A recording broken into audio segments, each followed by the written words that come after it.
Good morning, everyone. Good morning, everyone. I hope you can all hear me. Thank you for joining another webinar of Flexcity. Let me introduce myself first. My name is Andromachi, and I recently joined Flexcity as the marketing lead. I will be moderating the session today.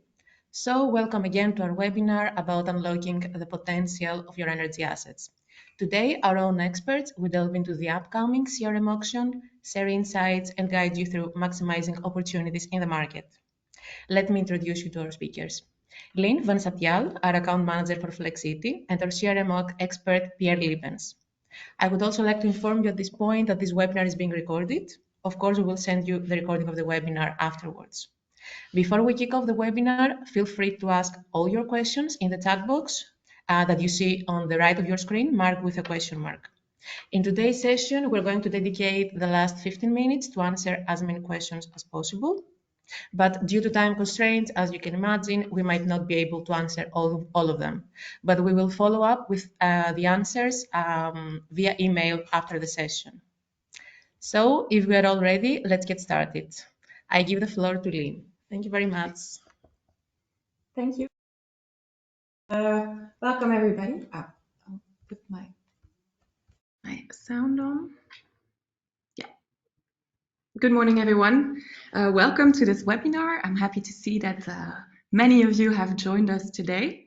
So today we're going to talk about CRM, Capacity Remuneration Mechanism, what it exactly is, and how you can get value out of it. So I'll give a brief introduction, and then my colleague Pierre is going to continue with a step-by-step guide on how you can participate and earn money with different assets like CHPs, e-boilers, new battery investment cases, gensets, and so forth. So CRM is a subsidy. It's a subsidy issued by the government in Belgium. It's aiming to keep the lights on. So what does it mean? It means that the target of this governmental subsidy is to facilitate the investment of new electrical capacity in the Belgian grid, but also, and that is very important as well, to extend the lifetime of existing capacities. So if you're operating a larger electrical generation facility, you already know this. You already know the term of CRM because ELIA, the TSO, or the DSO to which you are connected requires you to register. Registration to the CRM mechanism is not equal to actually participate, as Pierre will explain later. And what more is that why does ELIA do that? Make you register is to get a better overview of what capacity already exists in the market today. So what is less known is that you can also be eligible to participate in the capacity remuneration mechanism with electrical consumption and thus earn money in function of your technical characteristics, how long you can be available, and so on. And even more so when you already participate in a flexibility market such as FCR, AFRR, MFRR, you can additionally earn the revenues of CRM without having many more obligations. So basically you can earn more revenue with existing flexible assets without having to do a lot more to support the grid. So we will get back to that later. As you see, there's a lot of value to be captured if you have the right prerequisites to participate. Like Pierre will delve deeper into later. CRM is an auction, so you have to set a price in order to get selected and earn your money. The first auction was already back in 2021, as many of you probably know. Why did the government start this auction or this subsidy mechanism? Well, since 2021, many things have changed in the Belgian market, as you know. So there's the two nuclear reactors that have been extended for 10 years, sorry. Some of the initial participants in the CRM auction in 2021 like for instance, the gas-fired power plant did not receive its permit, so it won't be built. But also many more other technologies came into play, like batteries. There's more than 600 megawatts of batteries that were awarded CRM subsidies last year. And the fact remains that by 2025, 5 of the 7 nuclear reactors we have will be closed. So our energy mix is going to change. And as you all know, you are all industrial operators, you know that there's a big push from Europe, even though the incentives like innovation subsidies and so on may be lacking today in Belgium, and the electricity prices are stressful, but there is a big push to electrify our steel production, our cement production, heat generation needs to electrify. Also at home, we change our mobility and heat towards electrification. So you know intuitively that there's a big need for electrical capacity in the future. So Flexcity has been participating since the beginning in this auction. The first auction we managed to get awarded the maximum amount of euros that you can get out of the CRM market for approximately 350 megawatts. That's equal to a decentralized gas-fired power plant. And what drives us to participate in this market is really to Flexcity, for those who don't know, I hope that many of you know us already, but besides CRM, we are operating 2 gigawatts of flexible power, from very small little batteries to big CCGTs of 300 megawatts all over Europe, so in more than 4 countries. And what we do with them is the flexibility markets, intraday, imbalance, optimization, FCR, MFRR, AFRR, and so forth. So what drives us to also participate in CRM, it's really to get the transition to a decarbonized, reliable energy system in a cost-effective way. So the more we mobilize the existing capacity, so that means really the capacity that all of you attending this webinar here have on their industrial sites.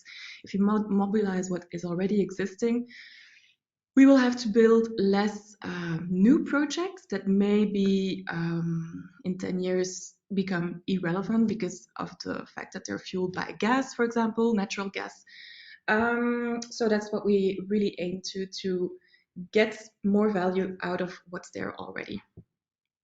Very concretely, this is something that Elia is calculating every year together or for the government, how many megawatts are to be procured in the auctions for CRM. So this year we're going to be, depending on the rules, around 3.3 gigawatts that still needs to be procured for next year, the first delivery year.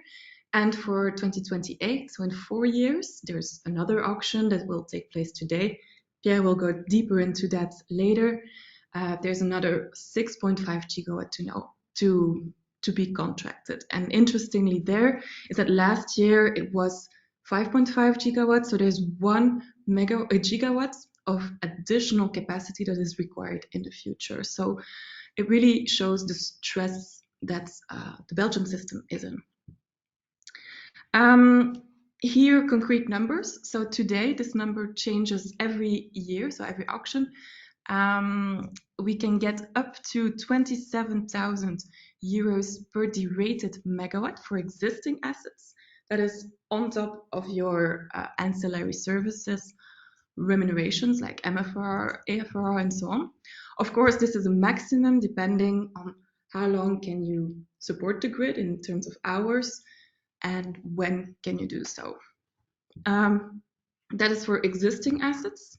But if you have an investment file running for batteries, for e-boilers, or other new assets you want to install on your site, consumption or generation of electricity, this amount can almost double or even triple depending on which auction you decide to participate in. Very concretely, as Elia also encourages many of you to participate to CRM, you probably already know that you can do it by yourself. But there are many reasons why it's good to do it with the support of an aggregator like Flexcity. First of all, there's a price setting. So it's an auction. You need to make a few estimations, calculations, run a few simulations to know which price is optimal to get the most value out of this. For those who have already participated, you know it's a complex process to get the registration done, having all the technical files ready and so on and so forth. And finally, there's also a financial obligation.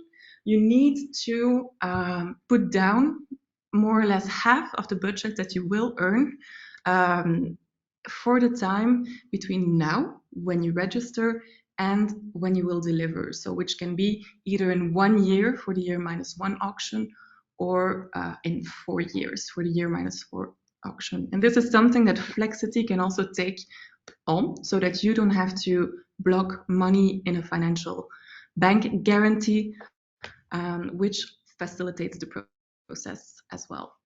So I will now give the floor to my colleague Pierre, who will give you a more concrete overview of what CRM can mean to you. So hi everyone, thank you first to Andromachy for moderating the panel, and to Lien for introducing us to the CRM. I hope you got a bit of an overview for now, but what I will do is I'll try to give you a bit more of an extensive deep dive on why the CRM is organized, what is it about, how does selection work in the auction, and then eventually how does it work to deliver the required energy during the delivery period. So first off, I would like to start a bit on what the auction is about and why it has been organized by the government. It's essentially a subsidy mechanism, the Capacity Remuneration Mechanism, and what it tries to do here, it tries to encourage investment. Why is that something that the government intervenes in? It's because typically in energy systems or in electricity markets, these investments have this missing money problem. That's what it's referred as, and this is when costs are obviously higher than revenues. But why is that? That's because a lot of these assets have the problem to capture all the relevant revenues, as they are constrained in time or technology-wise to capture the relevant revenues at relevant times, or even constrained location-wise. And that is when the government decides to step in to essentially fix this market failure, or what in this case is more of a to fix a government intervention, which is a nuclear phase out. And as a result, the investment case for investors turns positive. Their revenues are higher than their costs, and they decide to do invest or go forward with their investment and build new capacity, or just simply extend the lifetime of their existing assets. So this is really the objective here of the CRM mechanism. Now, how are these mechanisms organized? How are these auctions organized? So 4 years in advance, the government and consultancy companies work out a target, and that is the target that we need to meet to ensure there's enough capacity in the market.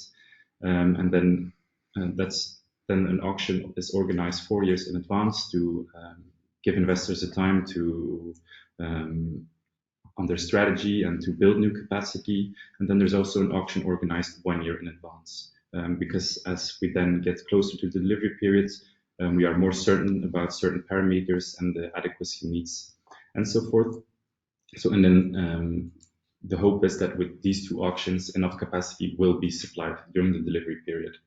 So that's done for every delivery period. And as you can see now, we already had an auction in 2021, and we have now one again this year.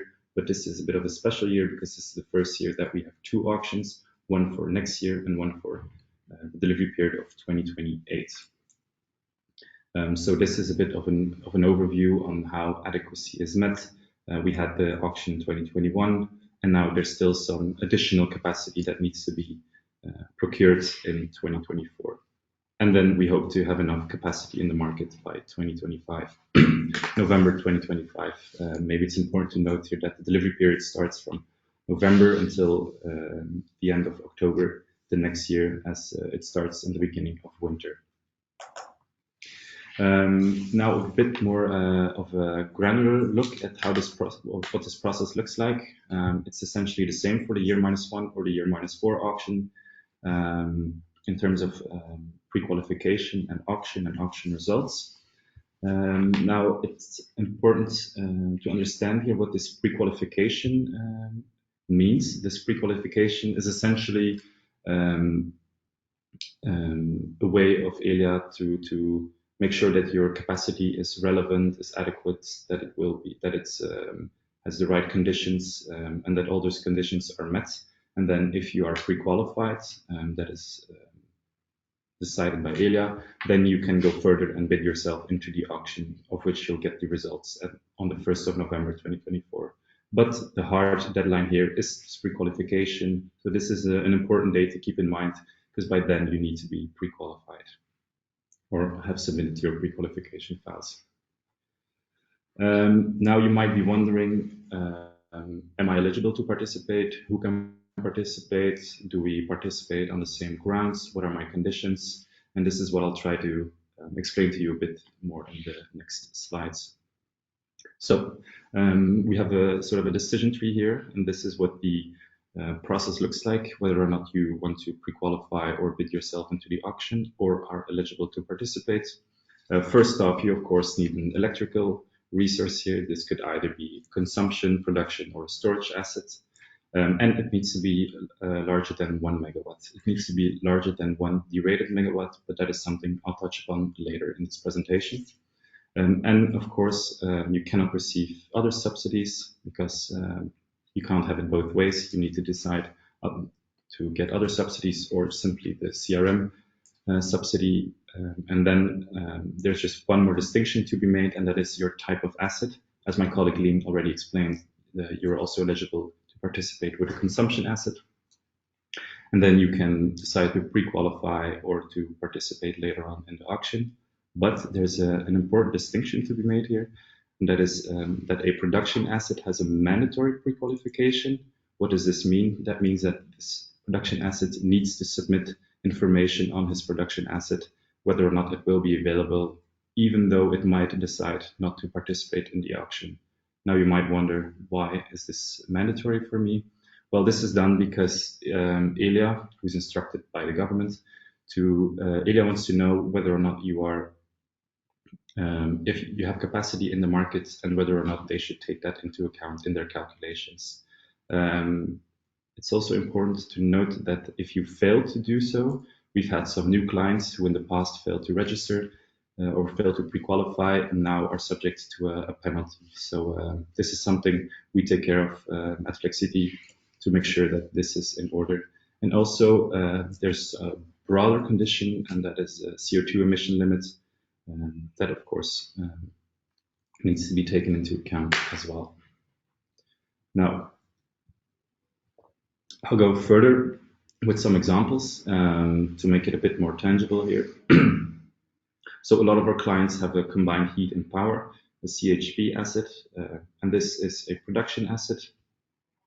And let's say, as a lot of CHPs will run out of green certificates from 2021, let's say it doesn't receive any subsidies anymore, then it's free to participate into the auction, but it is mandatory to pre-qualify. Again, why is that?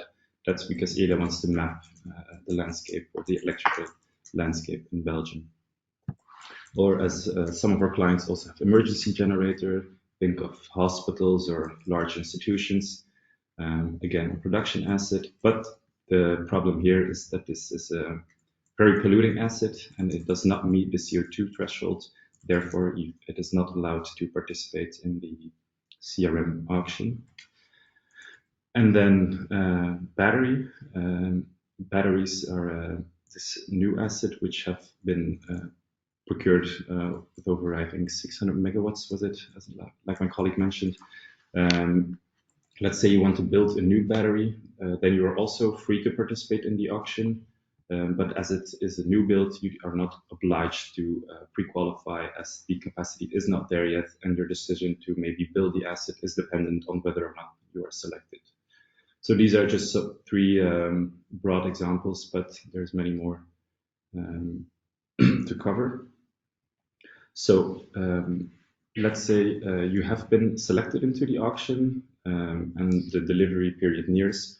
You might start to wonder, what does it look in practice? How do I deliver my energy? How do I know that I have to deliver it? Will I be penalized, and so forth? This is something I'll try to explain a bit more here. So to know whether a stress event appears, so when there's peak demand, there's tight supply in the market, that is essentially reflected in the day-ahead market price. And that's why it was taken as a sort of a benchmark to define a stress event. And during these stress events, you have to deliver your required energy in the market. Then there's another benchmark, that is the strike price. That's the strike price is something that has been calculated as a defined measurement of when a stress event occurs. So if the day-ahead market spikes above the strike price, these moments are defined, it's on an hourly basis, as a moments with high day-ahead price and during which you are required to deliver your energy. So let's assume you have to deliver your energy here from 6 to 8. How does it work in practice? Let's say you have a production asset and you inject electricity into the grids. Then you are required to deliver your full volume, that is the volume that you bid into the auction, during these moments when there's a stress event. You will be notified. Flexcity, that is something Flexcity will take care of. You will be notified a day in advance, just after the day-ahead market closes, and when Elia defines these moments as a stress event, and then we'll let you know when to activate. You can decide whether you want to do this through text, call, email, or just simply for our existing clients to send it as a signal. The other way around, let's say you have a consumption asset delivering security of supply or delivering extra energy is the other way around by decreasing your consumption towards the volume that you bid into the markets, and then you're also contributing to security of supply. It's the same functioning as a production in terms of notifying and activations. But let's say you're already running at your max volume that you bid into the market and you're already delivering this energy, then there's essentially no action for you to take besides just holding that production and keep on ensuring security of supply. So these are 3 large distinctions. They are somewhat different depending on your asset, but that's not for the scope of this presentation.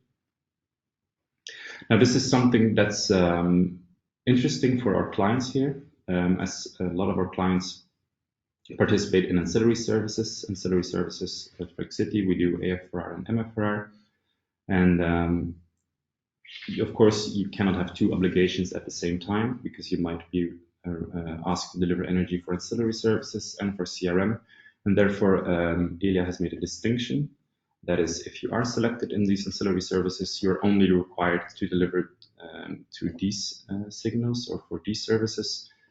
So if you're not selected, you are required to deliver energy and respond to the CRM signals. However, there's one caveat here, is that if your opportunity cost or your cost that historically you run at is higher than this price, then you are also not required to deliver that energy. For example, let's say you have a battery where the cost is more ambiguous, or you can't know it that far in advance, then you can change this costs, and this will affect your required delivery. But this is something very interesting if you're a client at Flexcity. Now, you might wonder, this participation, what can this deliver for me? What kind of value can I get out of it? That is very dependent on your asset, how reliable it is, for how long it can deliver the energy, and also when you will participate, or in which auctions you'll participate. So I would like to guide you through the calculations of that value. So I already briefly touched upon the derated volume, and this we'll try to calculate here. So first we take your nominal reference power. Let's say this is 10 megawatts, and you decide to opt out with a part of that volume. That could be for several reasons. You'd like to have some capacity left, or you know this capacity will not be available during the delivery periods, or any other reason. And then you have volume that you actually want to bid into the auction. Then this volume is multiplied by the derating factor, and this derating factor corrects for how secure and reliable your asset is and for how long it can deliver the energy. So the more reliable it is, the higher the derating factor. So let's say there's a stress event, then solar is not going to help you a lot, and therefore solar has a very low derating factor. Just as an example here. So now we have the derated volume. Now we get to the calculations. So we have the derated volume, and now we can start to calculate our possible volume. Let's say you decide to participate your delivery periods. You decide to participate in 2025, then you have the rated volume times 27,000 euros if you have an existing capacity, or you decide to only bid it in 2028 for when it's important to you. Then you have a derated volumes time 26,500 megawatts. These are only single year contracts, therefore you only receive the remuneration once for that year. Let's say you have a new build, maybe the battery that you wanted to build, then these contracts are multi-year. They can either be 3, 8, or 15 years. And then you receive the volume times the megawatts each and every single year. There are a numerous amount of examples, so we decided to let you, the audience, decide on which value you would like to see calculated for which asset. So we'll now start the poll. And normally you should see a poll appear in the auction here.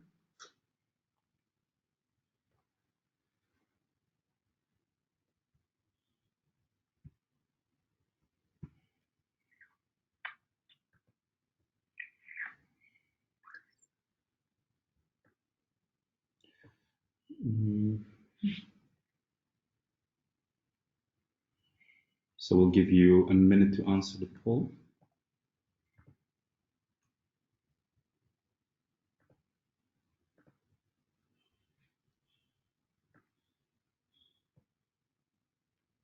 Okay, answers are coming in. It seems like there's a lot of interest for batteries. I see that as a good thing. So let's go forward with the battery example. So let's say you want to have a new build battery, or you are doubting on building a new one. I took a 4 megawatt battery with a 12-hour capacity here. This battery has this is defined, the derating factor by Elia, has a derating factor of 48%. What does that mean? That means if I multiply the derating factor times the nominal reference power, I end up with a derated volume, of 1.92 megawatts. This is the volume I can bid into the auction. Let's say I go forward with that and I decide to participate in 2028, because then my remuneration is higher and I only want to build my battery in 2028. Then I could earn up to 1.92 megawatts times, maybe a little caveat here, this is the bid price cap, so this is not necessarily what will be achieved, but in previous auctions, Flexcity has been able to bid up to the price cap every time. Then this means I can end up receiving 1.92 times 76,800, which gives me a remuneration of 147,000 euros every year. So let's say I have an 8-year contract. This means I receive it for the next 8 years. So this is a very interesting subsidy, because this would really decrease your risk in terms of remuneration, especially for batteries, as this is a bit of a more high risk investment. But yeah, this is the example of the battery. Now, how do we go from here, from Flexcity? We have made up an action plan on how to valorize your asset and how to contact us. Again, this is the slide that my colleague already showed you. And with it's important here to set out a few advantages of working with Flexcity. We have extensive knowledge on the strategy in terms of price setting, also decision on how large of the volume you want to bid in, because there might be some penalties, and by changing the volume, we might be able to give you a better price. Also, there's a large administrative process with lots of technical documents, applications, and that's something that we take care of.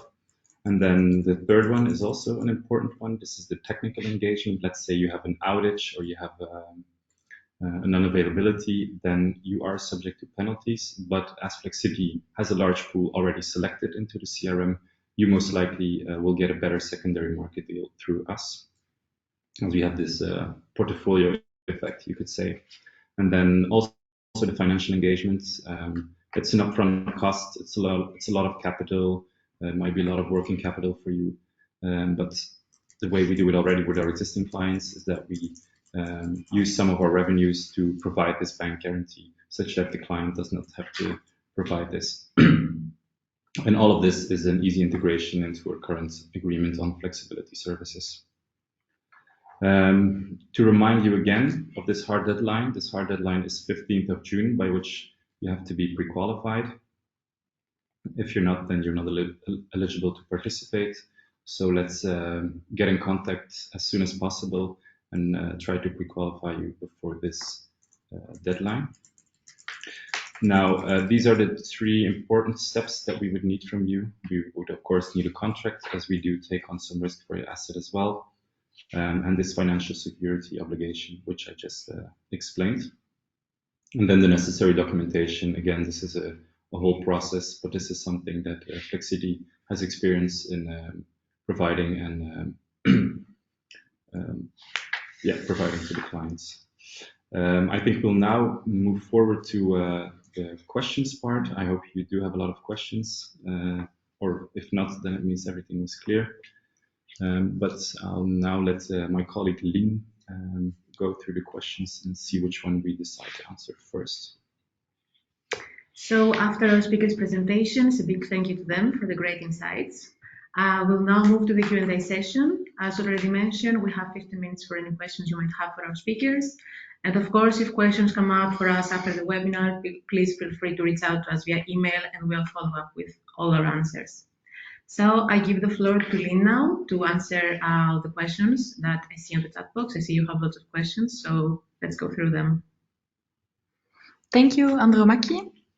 There is quite a few questions and we have more or less 10 minutes left. So I will select a few, and like Andromachy said, the ones that remain unanswered during this webinar will receive an answer by email together with the recording of the webinar.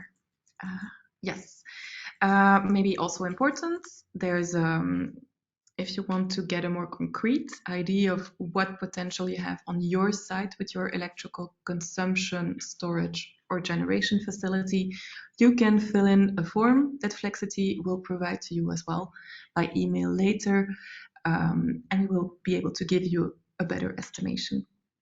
So the first question we received is, can solar and wind participate in CRM, even if the derated volume is very low? So Pierre, what would your answer be to this? Yes, they are eligible to participate because since it's a subsidy, it has to be technology neutral and market wide. So solar and wind are eligible to participate.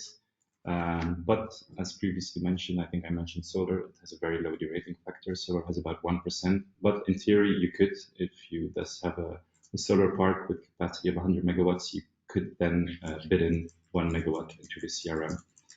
But you would also be required to deliver it during these times. But for example, if these stress events happen during the night, then you won't be able to deliver the capacity, and therefore you'll likely need to do a secondary market deal. Yeah, and for wind, I think it's about, depending on or offshore, it's about 11 to 14%. So there it's a bit more interesting. But again, it's a bit of more of a high risk, but you are eligible to participate, yes. Thank you, Pierre. Another question that is interesting in the questions I see here is, what type of industry demand-side response do you think will participate? So there I can look at the reality of the past auctions.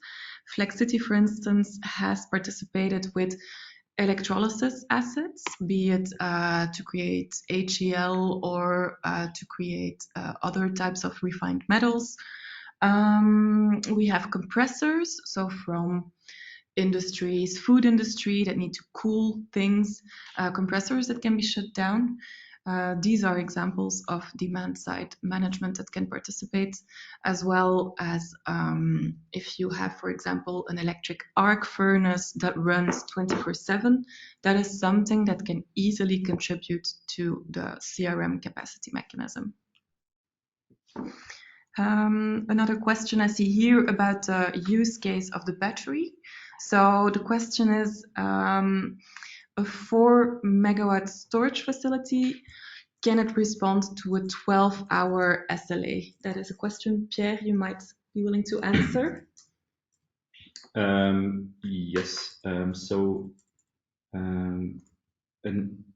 I think that the important distinction to make here is that if it's a storage asset, you apply the derated factor, the derating factor, better so, to a storage asset, whereas an SLA is something that is able to deliver the full volume for 12 hours. So I think I gave an example on an emergency generator. Let's say the emergency generator has a less polluting fossil fuel and is eligible to participate, and it has a tank for 12 hours, then it could run, then it has an SLA for 12 hours. But the decision on a battery not participating as an SLA 12 hours is because it's less reliable, and yeah, Elia sees it as a different sort of risk in terms of delivering the energy to the grid. I saw that there was another question on the derating factor. I think I'll answer two of them at once. So the derating factor, the first question is maybe more important, is who decides on the derating factor? That is the government and ELA decide on it. It's not something we decide on. It's fixed depending on your technology. And then what is the derating factor respectively for a 2-hour and a 4-hour battery? I pulled the information next to me, and I see that for a 2-hour battery, it's 38%. As for a 4-hour battery, it's no, sorry, for a 48%, and it's around 57 for a 4-hour battery.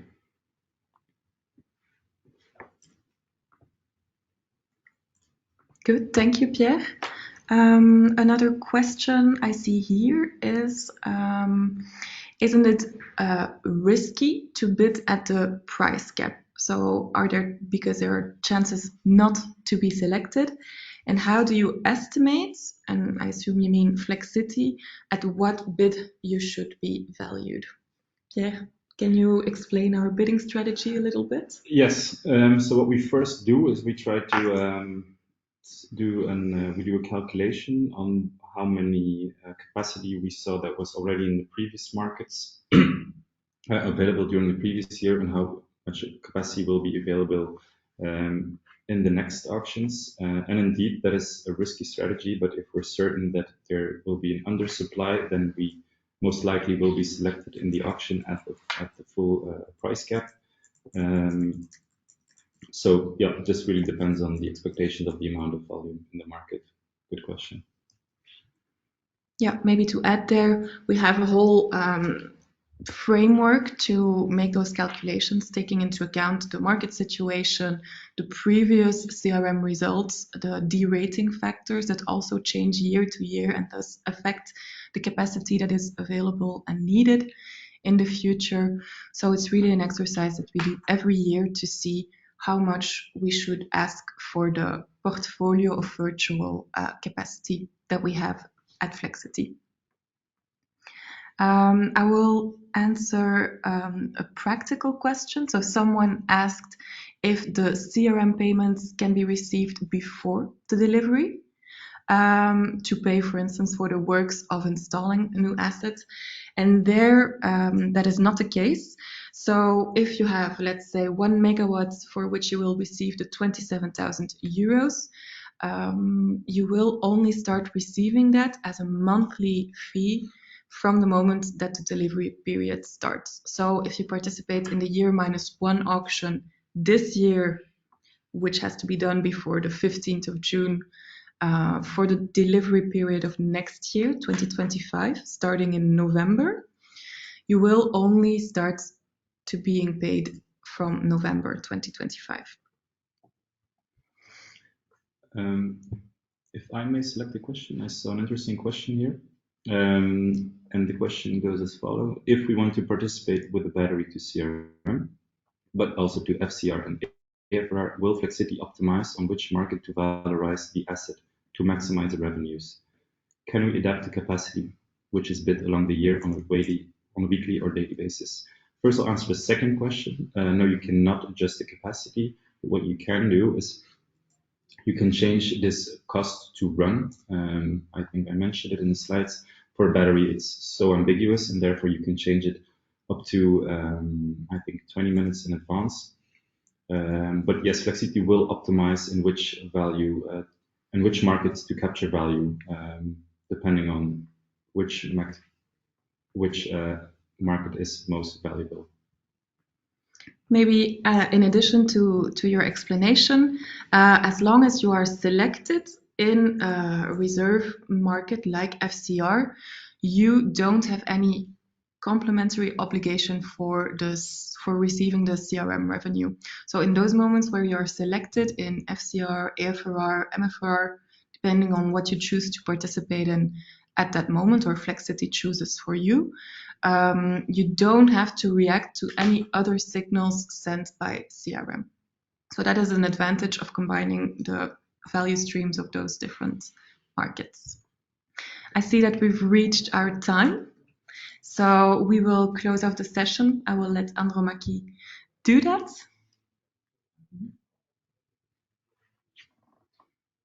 So as we wrap up our Q&A session, if there are no more questions, a big thank you to our speakers for sharing their expertise and to all of you for joining us today. We hope you find this webinar insightful and really valuable. And remember, we will be sending out the recording of today's session as well as the slides from our speakers' presentations to everyone.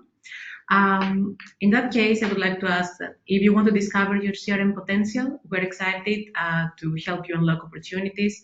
So look out for a form where you can fill in your information and one of our experts will get in touch with you. You're going to receive it via email after the webinar. And don't forget the contact details of our experts are on the slides. So feel free to connect with them directly via email, or you can find them on LinkedIn channels. Thank you again for being a part of today's webinar and have a great day. Goodbye, everyone. Thank you. Bye. Bye. Bye-bye.